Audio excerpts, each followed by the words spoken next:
அன்புள்ளங்களே, பொது காலத்தில் 6வது ஞாயிறை சிறப்பித்துக் கொண்டிருக்கின்றோம்.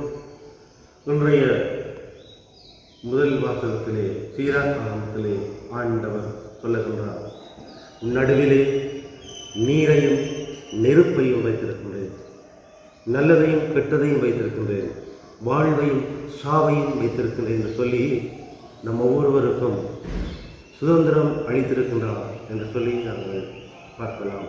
நம்முடைய ஆதிக்கத்துடைய வாழ்க்கையிலும் ஆண்டவர் அவர்களுக்கு சுதந்திரம் கொடுத்தார். ஊதாரை பிள்ளைய உண்மையிலையும் நாங்கள் பார்க்கின்றோம். ஆண்டவர் அந்த இளையவர்களுக்கு சுதந்திரத்தை கொடுத்தார். இன்றைய 2ஆம் வாசகத்திலே பவுல் அப்போஸ்தலர் குழம்பி இருக்கிற இடத்தில் சொல்கின்றார், தூய ஆவி நம்மளை ஆட்கொள்ளுகின்ற போது அவர் இறை ஞானத்தை நமக்கு தருகின்றார். யோவான் நற்செய்தியிலே 6ஆம் அதிகாரத்திலே நாங்கள் காணலாம், அவர் உங்களை நிறை உண்மையை நோக்கி வழி நடத்துவார் என்று சொல்லி. யார் யாரெல்லாம் இந்த தூய ஆவியினாலே ஆட்கொள்ளப்பட்டவர்களாக இறை ஞானத்தோடு அவர்கள் செயல்படுகின்றார்களோ அவர்கள் எல்லோரும் தங்களுடைய வாழ்வுக்குள்ளே இந்த சுதந்திரத்தை தூய ஆவியினாலே ஆட்கொள்ளப்பட்டவர்களாக அந்த சுதந்திரத்தை கடவுளுக்குரிய இடத்திலே செலவழிப்பார்கள் என்று சொல்லி ஆதிக்கத்தோடைய வாழ்க்கையிலே அவர்கள் இறை ஞானத்தை தூய ஆவியானதை புறக்கணித்தபடினாலே அவர்கள் பாவம் செய்தார்கள். சுதந்திரத்தை அவர்கள் பிழையாக பயன்படுத்தினால் அவர்கள் கடவுளால் தண்டிக்கப்பட்டார்கள். நம்முடைய மனித வாழ்விலும் ஆண்டவர்களுக்கு அந்த சுதந்திரத்தை நாங்கள் நல்ல முறையில் பயன்படுத்தி தூய ஆவியினால் ஆட்கொள்ளப்பட்டவர்களாக நம்முடைய குடும்ப வாழ்விலே, நம்முடைய அழைத்தல் வாழ்விலே, நமக்கு கொடுக்கப்பட்ட பொறுப்புகளிலே இருந்து நாங்கள் பிழை செய்யாத அளவுக்கு நாங்கள் வாழ ஆண்டவரை பார்த்து நாங்கள் மன்றாடுவோம். இன்றைய நற்செய்தி அழகான நற்செய்தி. மத்தேயு 5ஆம் அதிகாரம் இந்த மலைப்பொழிவை தொடர்ந்து வருகின்றது. அங்கே ஆண்டவர் சொல்லுகின்றார், செயல்களை விட சிந்தனைக்கு முக்கியத்துவம் கொடுக்கின்றார்.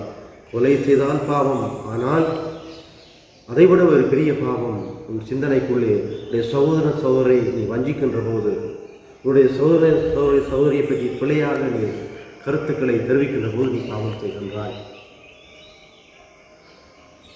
இன்னும் ஒரு பெண்ணை இச்சையோடு நோக்குகின்ற போது, நீ சிந்தனைக்குள்ளே நீ இச்சையோடு நோக்குகின்ற போது நீ பாவம் செய்கிறாய் என்று சொல்லி ஆண்டவர் செயல்களை விட சிந்தனைக்கு முக்கியத்துவம் கொடுக்கின்றார்.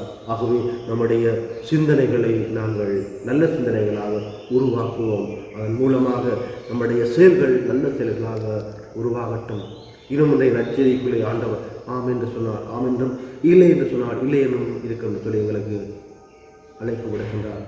நம்முடைய அழைத்த வாழ்வுக்குள்ளே, நம்முடைய குடும்ப வாழ்வுக்குள்ளே நாங்கள் ஆம் என்று சொல்லி நாங்கள் பிரமாணிக்கும் வாழ்வுக்கு உறுதிப்படுத்திருக்கின்றோம். எந்த அளவிற்கு அந்த ஆம் என்கின்ற அந்த உறுதியை நாம் இத்தனை வரைக்கும் பிரமாணிக்கமாக நாங்கள் கடைப்பிடித்து வருகிற ஒரு கேள்விக்குறியாக இருக்கிறது. ஆகவே ஒரு குருவாக, ஒரு கணவனாக, ஒரு மனைவியாக, ஒரு பிள்ளைகளாக நாங்கள் ஆண்டவருக்கு நாங்கள் வாக்குறுதி கொடுத்திருக்கின்றோம். அந்த வாக்குறுதியை இறுதி வரை நிலைத்திருக்க தூய ஆவியாருடைய வரத்தை கேட்போம். இன்னும் கருவறை முதல் கல்லறை வரை சதா கல்லறையை வாழ்க்கையாக கொண்டிருக்கின்ற மனித வாழ்வுக்குள்ளே இன்றைக்கு எந்த துறையிலும் இன்றைக்கு உண்மை இல்லை. ஆம் என்று சொல்லுகின்றோம், ஆனால் நிச்சயமாக நாங்கள் அந்த ஆம் என்கின்ற சொல்லிற்கு நாங்கள் பிரமாணிக்கமாக இருப்பதில்லை. சாதாரணமான ஒரு கட்சி வேலையிலிருந்து எந்த தொழிலை எடுத்தாலும் அங்கே உண்மைத்தன்மை இல்லை என்பதை நாங்கள் சிந்திக்க அழைக்கப்பட்டிருக்கின்றோம். ஆகவே வானும் மண்ணும் அழிந்து போனாலும் கடவுளுடைய வார்த்தை அழியாதது, ஒரு எழுத்து கூட அழியாது என்று சொல்லி ஆண்டவர்களுக்கு அழைப்பு விடுக்கிறார். ஆகவே நம்முடைய வாழ்வுக்குள்ளே ஆண்டவருக்கு நாங்கள் முக்கியத்துவம் கொடுப்போம். இறை வார்த்தைக்கு நாங்கள் முக்கியத்துவம் கொடுத்தவர்களாக தொடர்ந்தும் ஆண்டவரோடு பயணம் செய்து ஆண்டவருக்குரிய மக்களாக நாங்கள் வாழ ஆண்டவர்களுக்கு அருள் தருவார்கள்.